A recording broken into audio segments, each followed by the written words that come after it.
Beberapa hari yang lalu saya sempat bikin satu video mengenai mengapa Declan Rice itu harganya kemahalan ya, dibeli sama Arsenal dengan harga 105 juta pounds.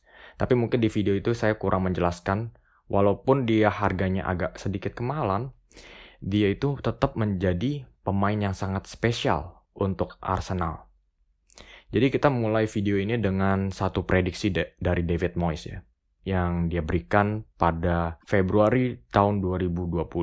Dia bilang seperti ini, saya nggak setuju dengan pernyataan pemilik West Ham yang bilang kalau harganya Declan Rice itu 100 juta pounds. Tapi Declan Rice itu harganya jauh lebih di atas dari 100 juta.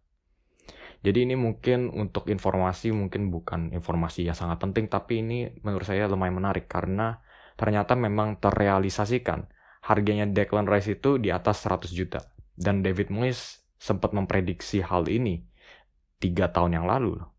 Jadi untuk satu tim, posisi CDM ini adalah posisi pondasi ya. Dimana tanpa CDM, pemain-pemain depan, pemain-pemain sayap, striker, mereka nggak bisa berkreasi di depan. Karena mereka tidak memiliki keleluasaan untuk menyerang. Kalau satu tim itu memiliki pondasi CDM yang sangat kuat, pemain-pemain depan ini tentunya mereka nggak punya beban pikiran untuk harus mundur. Kita bisa lihat dari kontribusinya Casemiro tahun lalu di Manchester United.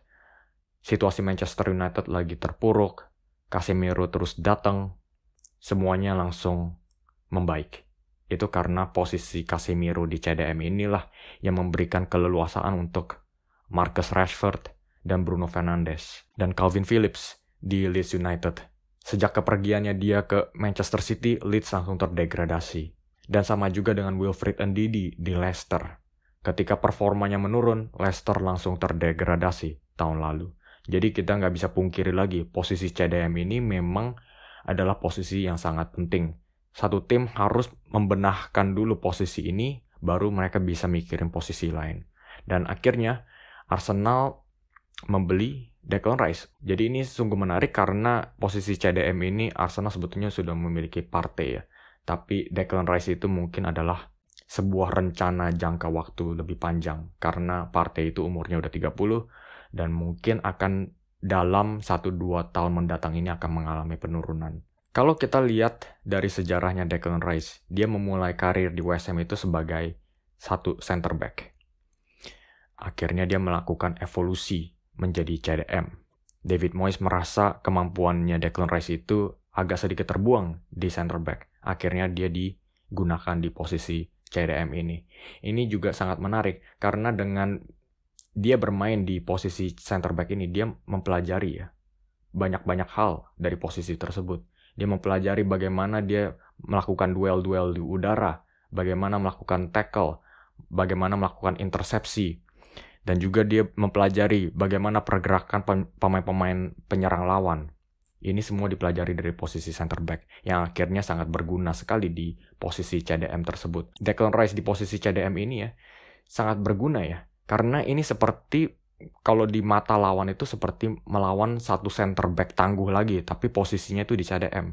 Jadi sebelum mereka bisa melawan, menghadapi 4 back di belakang, mereka harus melewati Declan Rice dulu.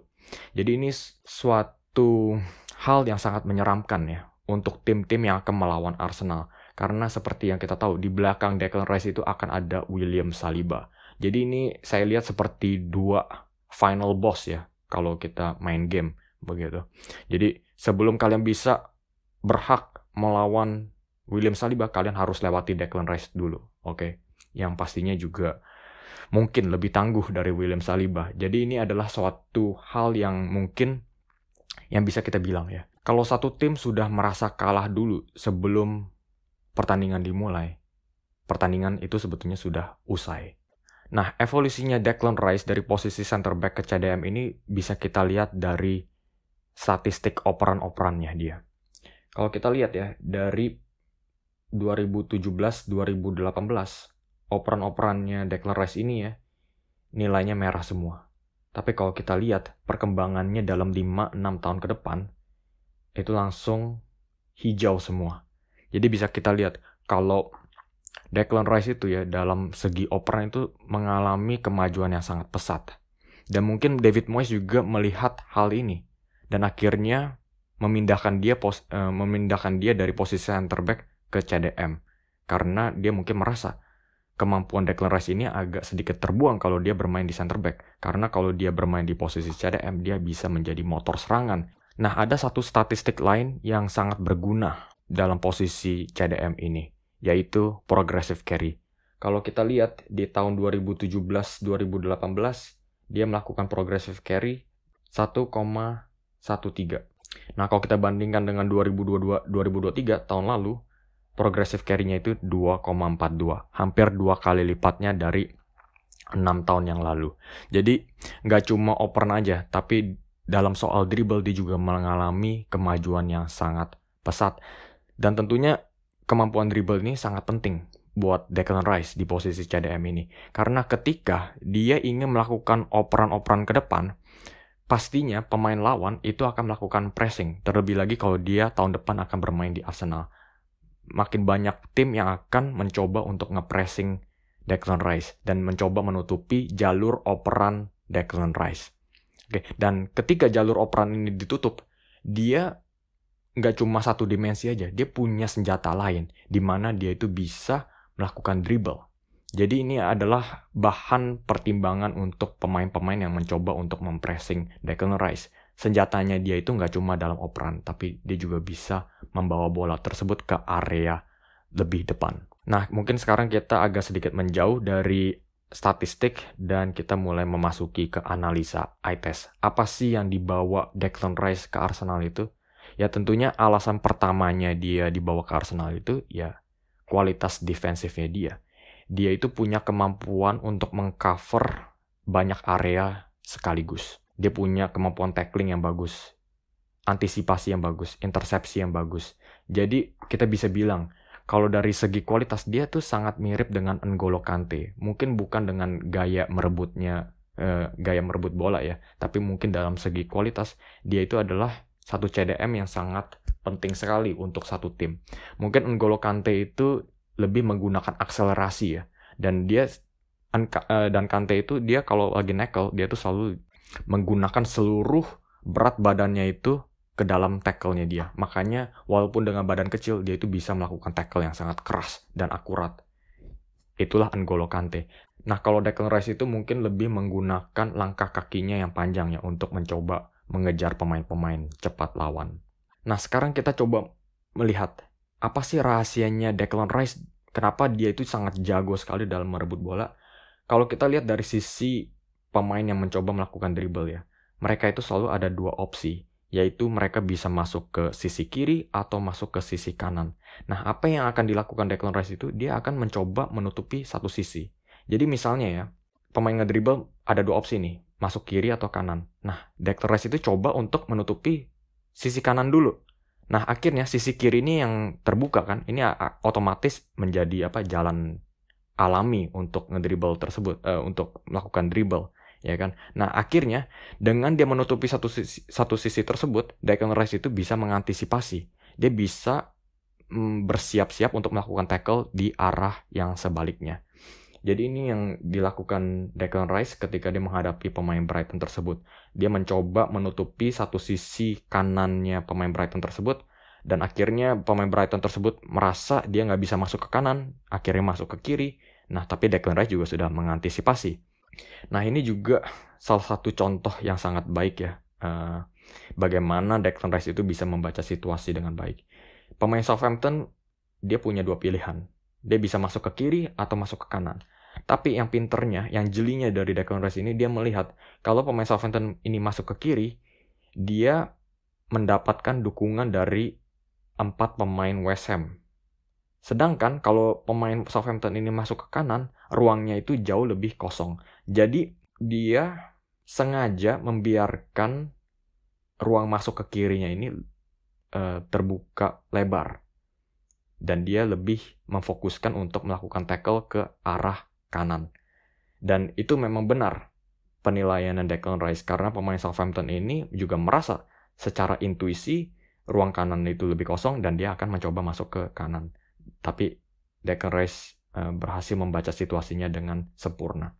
Nah, Declan Rice itu ya, yang buat dia pemain yang sangat spesial itu, dia itu lebih dari N'Golo Kante. Bukan dari segi kualitas ya. Menurut saya N'Golo Kante itu adalah pemain legendaris. Gak ada pemain yang bisa dibandingkan dengan N'Golo Kante. Mau dia bermain untuk Arsenal atau Manchester City, N'Golo Kante itu adalah pemain yang sangat spesial. Tapi spesialnya dari Declan Rice itu berbeda. Dia itu seperti pemain hibrid ya. Di tengah-tengahnya N'Golo Kante dan Michael Carrick. Dia ada sisi kontribusi dalam defensif seperti N'Golo Kante, dan dia juga memiliki kualitas deep lying playmaker yang bisa memberikan operan-operan akurat dari posisi CDM tersebut seperti Michael Carrick di Manchester United. Jadi dia itu seperti pemain gabungan. Sangat spesial, mirip dengan N'Golo Kante, tapi spesialnya berbeda, begitu istilahnya. Nah, kalau dalam soal operan, dia itu sebetulnya lumayan konservatif ya. Dan ini juga sangat masuk akal, karena di posisi CDM ini, kalau kecolongan bolanya, itu akan menjadi situasi yang sangat berbahaya ya. Tapi bukan berarti dia akan selalu bermain dengan hati-hati. Kalau dia melihat ada kesempatan untuk memberikan operan progresif, dia akan lakukan hal tersebut. Terlebih lagi, yang bagusnya dari Declan Rice ini adalah operan silangnya dia.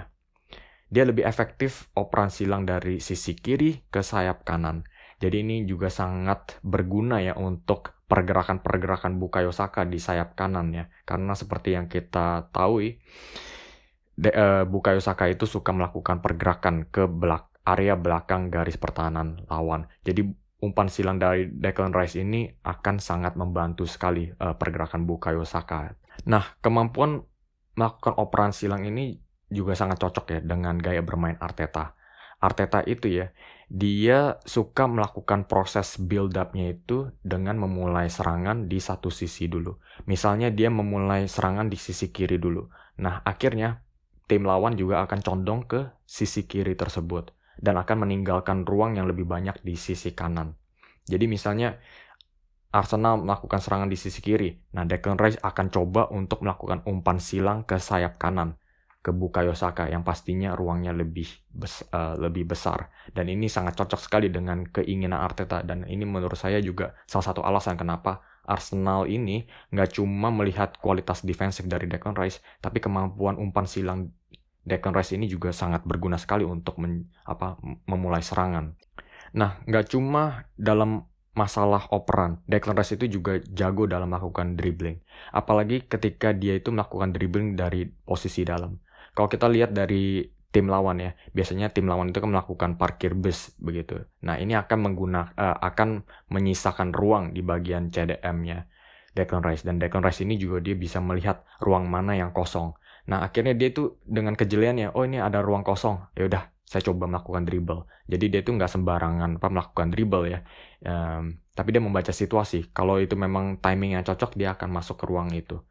Nah, ketika dia sudah masuk, dan akhirnya dia masuk ke area kotak penalti, itu bisa kelihatan. Sekarang dia berada di area yang sangat sempit. Apa yang akan dia lakukan? Dia sangat pintar dalam menggunakan pergerakan-pergerakan mengecoh dari temannya. Nah, kalau kita lihat, ini sepertinya Manuel Lanzini, dia melakukan pergerakan ke area half space. Nah, Declan Rice ini pinter. Si Lanzini ini mau masuk ke half space, nah ini pasti akan mengecoh James Tarkowski yang lagi marking di situasi tersebut. Nah, akhirnya dia menggunakan pergerakan mengecoh itu, dan akhirnya Declan Rice masuk ke sisi kanan. Dan ini juga salah satu contoh di mana Declan Rice akan menggunakan temannya untuk masuk ke posisi yang lebih menjanjikan untuk melakukan shooting. Finishingnya Declan Rice itu dari jarak jauh itu ternyata lumayan bagus. Oke, tahun kemarin, Declan Rice mencetak 4 gol. Dan kemungkinan itu juga masih statistiknya West Ham. Kalau dia pindah ke Arsenal dengan pemain-pemain yang lebih bagus di sekitarnya dia, ada kemungkinan dia bisa mencapai 8-10 gol kalau dia bermain di Arsenal. Itu nggak ada yang tahu, tapi kalau kita lihat dari proyeksinya itu sangat mungkin sekali ya. Nah, kalau kita lihat dari pergerakan Declan Rice, dia melihat sekarang ini dia ada posisi yang kosong, ada ruang yang kosong nih di depan area kotak penalti Southampton, dan dia menggunakan 1-2 dengan satu pemain West Ham lainnya, dan akhirnya dia bisa melesatkan tendangan melengkung. Nah, satu lagi hal yang nggak kalah penting ya dari Declan Rice, itu adalah sifat kepemimpinannya Declan Rice. Kita bisa lihat dari tahun 2019 Desember, dia sudah memakai ban kapten untuk West Ham. Saat itu umurnya itu masih 20 tahun. Bayangkan saja, umur 20 tahun sudah menjadi kapten, sudah menjadi pemimpin di kubu West Ham, yang saat itu juga memiliki pemain senior ya seperti Mikel Antonio dan Marco Arnautovic. Tapi David Moyes masih lebih percaya dengan pemain umur 20 ini. Artinya ini sudah kelihatan. Declan Rice dari masa dini, kepemimpinan itu sudah kelihatan. Ya. Soalnya kepemimpinan itu sebetulnya bukan sesuatu yang bisa dipelajari ya. Itu sepertinya memang sudah jadi DNA-nya seorang pemain. Nah, kelihatannya Declan Rice ini memang sudah memiliki bakat menjadi pemimpin. Dan tahun lalu ketika Mark Noble keluar dari West Ham, Declan Rice yang dijadikan kapten permanen. Dan saat ini sangat menarik ya situasi kepemimpinan Arsenal. Siapa yang akan menjadi kapten Arsenal? Tentunya Martin Odegaard ya, yang sekarang ini menjadi kapten Arsenal. Tapi nggak tahu ke depannya itu bagaimana. Soalnya yang saya perhatikan, Martin Odegaard itu bukan pemimpin alami ya. Menurut saya dia itu memimpin dengan contoh. Karena dia adalah salah satu pemain terbaik di lapangan. Akhirnya ya pemain-pemain lain ya ingin mencontoh dia. Tapi cuma sebatas itu saja. Tapi kalau kita lihat, Declan Rice itu punya kepemimpinan yang alami ya. Dia memiliki suara yang lebih besar daripada orang-orang lainnya. Jadi nggak ada yang tahu apa yang akan terjadi ke depannya. Mungkin dalam 1-2 tahun ke depan, Mikel Arteta merasa memang Declan Rice yang pantas memakai ban kapten Arsenal.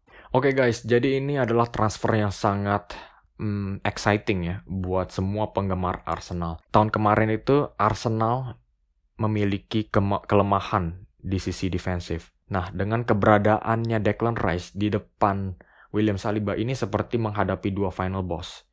Ini seperti kalau saya jadi tim lawan ya, saya mungkin merasa, waduh, saya harus ngelewatin Declan Rice. Mungkin lewat nih berhasil. Udah capek nih, akhirnya harus ketemu William Saliba. Akhirnya udah kandas, pupus harapan. Mungkin sebelum pertandingan dimulai, mereka mindsetnya itu sudah kalah duluan. Dan yang bikin Declan Rice ini sangat spesial, dia itu nggak cuma menjadi penghancur di lapangan, dia juga bisa menjadi motor serangan. Soalnya umurnya dia itu juga masih 24 tahun. Masih banyak ruang perkembangannya, apalagi dia akan dilatih dengan Arteta. Mungkin Arteta melihat 4 gol di West Ham ini masih tergolong kurang. Dan di Arsenal, potensi mencetak golnya itu pasti akan lebih banyak. Nah, mungkin ini adalah arah perkembangan yang dilihat dari Arteta. Mungkin siapa tahu, kita sudah lihat sejarahnya Declan Rice itu dia itu nggak takut ya untuk berevolusi ya. Pertama dia bermain di posisi center back. Akhirnya dia melihat, oh kayaknya gue masih bisa berkembang nih di CDM. Nah sekarang ini siapa yang tahu mungkin dia bisa berkembang menjadi lebih menyerang. Mungkin di posisi nomor 8, nggak ada yang tahu. Tapi kalau dia dilatih dengan Arteta, segala kemungkinan yang terbentang luas itu bisa terjadi. Oke guys, sampai di sini aja video hari ini. Semoga kalian enjoy analisa saya di video hari ini. Jangan lupa kasih komen di bawah.